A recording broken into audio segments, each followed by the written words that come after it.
Selamat pagi para peserta didik, khususnya kelas 12 Bisnis Daring dan Pemasaran. Selamat kalian telah menjadi kelas 12. Jangan lupa belajar karena sebentar lagi kalian akan memasuki ujian, baik itu ujian praktek dan ujian nasional. Di semester awal ini kita akan belajar tentang mata pelajaran pengelolaan bisnis retail. Bab yang pertama yang akan kita pelajari adalah prosedur administrasi bisnis retail. Yang pertama, memahami administrasi gudang. Dan yang kedua, menelaah proses administrasi gudang. Yang kita pelajari adalah, yang pertama adalah memahami administrasi gudang.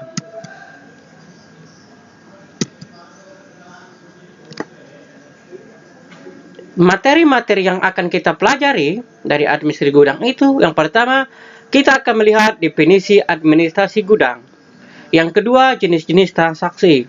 Yang ketiga, mekanisme administrasi gudang. Dan yang keempat, fungsi gudang. Kalian paham dan pastinya tahu gudang itu seperti apa. Karena Bapak yakin dan percaya di kelas 12, kalian kemarin di kelas 11, kalian sudah melaksanakan pre-screen. Pasti kalian tahu gudang itu di mana. Apa itu fungsi gudang dalam toko, dalam minimarket, ya. Jadi saya masih ingat sebelum kita melangkah ke selanjutnya, kalian bayangkan Pak Martono ngomong di depan kelas, bayangkan Bapak berguraunya, kalian sedikit mungkin melihat video ini. Saya masih bagaimana nanti si Cili tidak bisa kena AC karena waktu pre-screen, pasti udah tahu gudang Intan Market itu di mana. Si Adityo Reksi juga dan teman-teman lain, ya, Surami dan segala macam. Yang di toko pasti tahu, pasti setiap toko itu pasti ada gudangnya.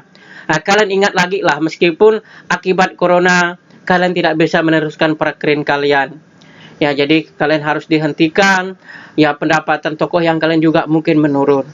Tapi sekarang kita lihat apa itu gudang. Yang kita tahu kan gudang itu adalah tempat penyimpanan barang dan segala macam.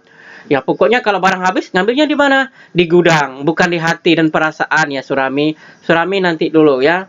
Ya, jadi saya kangen dengan kalian sebenarnya. Tapi karena corona, kita tidak bisa bertatap muka. Sekarang kita lanjut ke apa itu definisi administrasi gudang menurut retail. Nah, ini definisi adalah kegiatan, yang pertama adalah kegiatan perhimpunan, yaitu kegiatan mencari dan mengusahakan tersedianya informasi atau segalanya keterangan ada dan belum tersusun rapi dan siap digunakan. Yang kedua, kegiatan pencatatan, yaitu pembubuhan berbagai keterangan sehingga dapat dibaca, dikirim, dan disimpan. Mungkin waktu kalian pre-screen, Bapak rasa kalian ada suruh mencatat, entah Maria kah, entah Dila, pasti suruh mencatat. Apalagi Kupang, ya, mungkin kalau kemarin kita bertemu, mungkin Bapak tanya kalian, tetapi karena pandemi semua itu tidak bisa bertemu, ya. Yang ketiga atau C-nya adalah kegiatan pengolahan. Adalah usaha-usaha yang dilakukan untuk menyajikan keterangan-keterangan dalam bentuk yang lebih berguna, ya. Dan yang keempat adalah kegiatan pengadaan, melakukan berbagai cara untuk ketersediaan alat yang banyak, sebanyak-banyaknya yang cara dan alat. Mungkin kegiatan pengadaan ini, mungkin nanti kalau barang sudah habis, ngambilnya di mana? Mungkin kemarin Yakub disuruh ngambilnya ke gudang ini, kan? Atau si Tommy ngambilnya ke sini. Atau mungkin si Nosa Dirangisi mungkin disuruh nyatat, karena mungkin melihat bagus atau di mana. Mungkin kalian tahu gudang itu bentuknya seperti apa. Ya, nanti kita kupas lebih jauh fungsi gudang itu untuk apa, ya. Jadi sekarang kita setelah definisinya kita lanjut ke slide selanjutnya. Next, kalau bahasa kita di kelas ya pakai Enfokus, tapi tidak sekarang. Ya. Nah, ini ditambah lagi adalah kegiatan pengadaan. Ini melakukan berbagai cara untuk ketersediaan alat sebanyak cara dan alat. Dan yang selanjutnya, yang F-nya adalah kegiatan penyimpanan. Ya, pasti gudang itu tempat penyimpanan. Ya, menaruh di tempat yang aman dengan berbagai cara dan alat. Definisi administrasi gudang berarti adalah kegiatan prosedur dengan metode tertentu dan kegiatan-kegiatan yang berhubungan dengan penerimaan, penyimpanan, dan pengeluaran barang di gudang.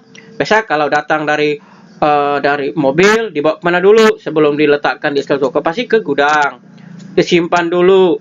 Ya pasti kalian tahu, kalau barang yang mudah basi mungkin letakkannya mungkin lebih depan, yang agak berat mungkin ke belakang, kan seperti itu.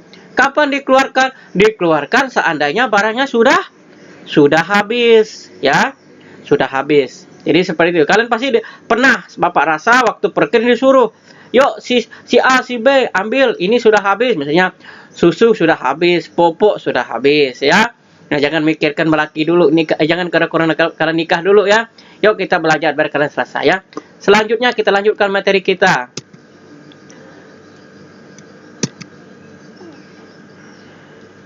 Nah, sekarang jenis-jenis transaksi masih dalam pergudangan ini. Yang pertama ada transaksi internal, yaitu berbagai transaksi yang dihasilkan dalam proses administrasi pada bagian-bagian dalam perusahaan. Dalam hal ini, administrasi lebih menekankan kondisi keuangan. Jadi, setiap barang yang masuk kan pasti mereka mengeluarkan uang nih. Berarti kalau misalnya ngendap lama di gudang kan rugi. Malah kalau barangnya cepat habis ya mereka cepat untung. Ya cepat datang lagi barang. Kan seperti itu. Jadi dicatat terus ya untuk pembukaan. Kalian pasti sudah lebih daripada teori ini, kalian mungkin sudah melaksanakan ya waktu kalian perkirin. Yang kedua adalah transaksi eksternal ya. Adalah transaksi administrasi yang dilakukan dengan pihak luar perusahaan. Contohnya transaksi pembelian, penerimaan stok barang kalau misalnya barangnya sudah habis, itu eksternal. Kalau dalam tadi adalah di kondisi keuangan, ya.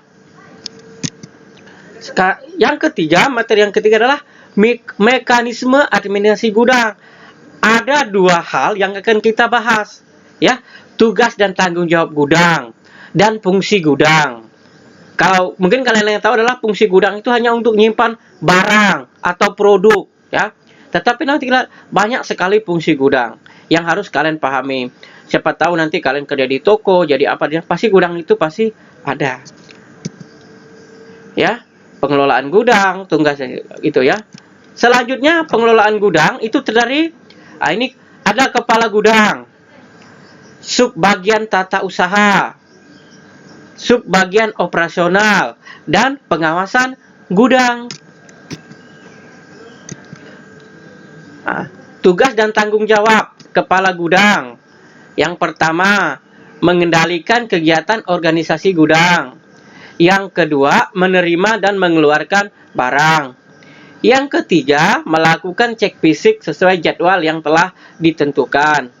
Dan yang keempat, bertanggung jawab atas barang yang berada di bawah pengelolaannya. Jadi kalau toko mungkin ya kepala gudang ya kepala toko itu juga gitu.